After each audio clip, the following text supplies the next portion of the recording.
This week it is the 2025 Hyundai Tucson N-Line Hybrid Elite.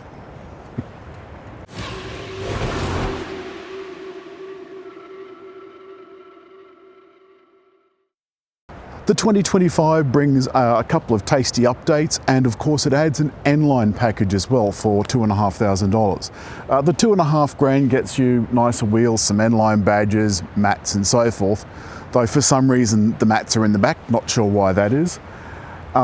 There's a choice of 3 drivetrains. Well, there's all-wheel drive for the top 2 models, front-wheel drive available in all models. There's a hybrid, which is available in the top 2 models. It's a 1.6 litre hybrid, turbo hybrid. Strangely enough, living up to its fuel savings promises. We'll get into that in a minute. There's a couple of changes at the front. These are the headlights down here, and they're all LED. The daytime running lights are LED as well. And in the brochure it says they're hidden, but I'm not quite sure what that means. The grille's been revised, and the N-Line package adds a couple of extra bits of trim. And around the back, there've also been a couple of changes. The lighting is all LED as well. It is supposed to automatically open. It's got a spacious rear cargo area, 12-volt outlet here, couple of things either side to let the levers to let the back seats down, which are split in a 60/40. Here are the mats I spoke about. Nice N-Line mats. And surprise, surprise, there's a spare tyre. There's enough room under there for a full-size one, which is a real surprise these days. And this does go up far enough for me to actually stand under, which I like to do in the wet weather. Let's have a sit in the back just quickly. I've done this before, so I'm not going to put too much time into it. Oh, there we go. Oh. Now you can see that I've got a ton of headroom. The seat is set for me and I've got a ton of knee room. I can fit my feet under the seat in front. The center console's got a couple of vents and a couple of USB charge points. And this, of course, with the N-Line package, has updated leather and suede seats.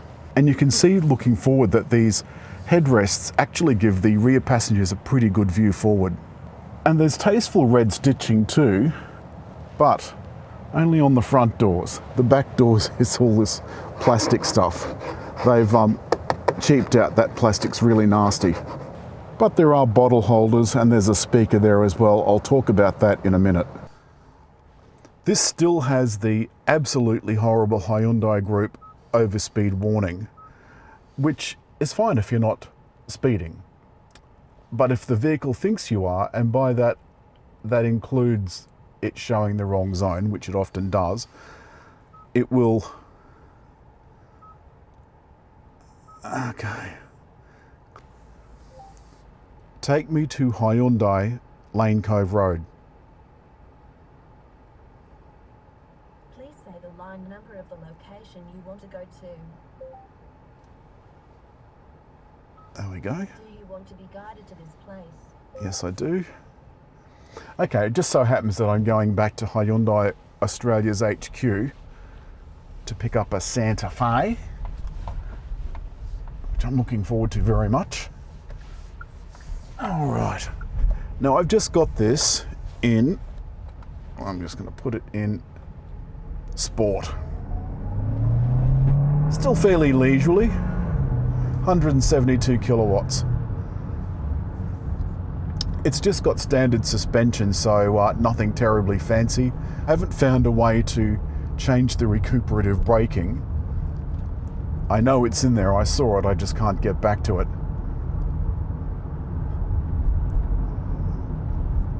The steering feels nice and tight. Bear in mind that would have tightened up with sport mode. There's only 3 modes. Oh, tree down. It's an incredibly windy day, as you can see by my Buffon coiffeur. There are only 3 drive modes. There's My Mode, which is a programmable one, Eco and Sport. So Eco, I guess, is normal. This particular trip is 300 kilometers and it's on 5.8 litres per 100 kilometers. Now that is partially because on the way up in the tight bends, I had a bit of a flog. I put it in sport mode and put my foot down, although the speed limit on this road has been reduced. And the thing that I like about the drive modes is that you don't have to know where you are. You can scroll up or down and it'll just keep scrolling through all the drive modes. Some brands, you've got to go up or down depending on where you are. The Tucson feels quite frisky. Inside, a lot of the changes aren't obvious for the 2025 model year. I did notice that there doesn't seem to be a front camera, although it does say in the blurb that there's 360-degree cameras. Maybe that's only on the top model. And in case you're wondering, this is an Elite and it's the mid-range model. Mid-range front-wheel drive. At this speed, doing the speed limit through these bends, the Tucson is lovely and quiet. Really is very quiet. It's very sorted, very tight. Apparently its structural integrity has been increased. While I've got a few minutes, I do want to touch on, oh God, there's debris all over the road. I do want to touch on the audio system. Even though this head unit is new, and it's 4 times or 10 times faster, or however much faster it is, the speakers really let this system down. That, quite frankly, the sound out of this audio system is ordinary. I want the quality to sound like it's warm and tonal and that you can hear every note. And in this, it was just a bit of a murky mess.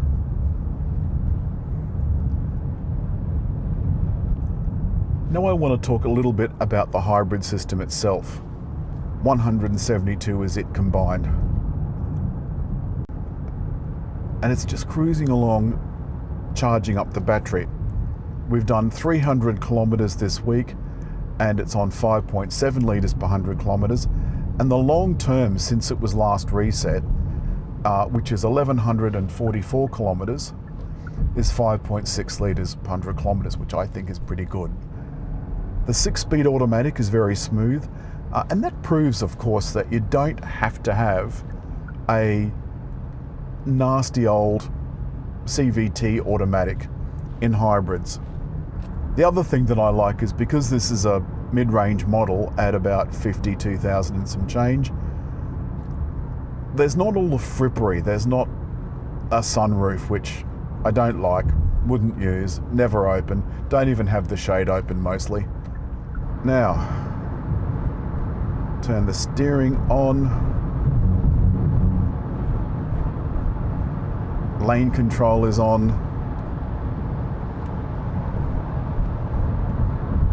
Oh, geez. Now I've got the cruise control on now, and I don't know if you can see it. It is a very windy day. Very, very windy day. It's basically a windstorm. But the steering wheel is very unsettled. This is a new version of Highway Assist, and I'm not entirely sure I like it. It seems very insistent. Let's just see if it's going to behave itself and stay in the middle of the road. I can see now that the petrol engine is charging the battery and driving the front wheels. Lovely. At 110, the cabin is fairly quiet. Now you see it's dragged me over to one side of the road and I'm trying to pull it back. I don't know why it's so wayward. Oh geez, I can feel the steering wheel moving. I don't like this. I don't like this. The good thing is that all this can be solved with over-the-air updates, and that's what the Bluelink is all about.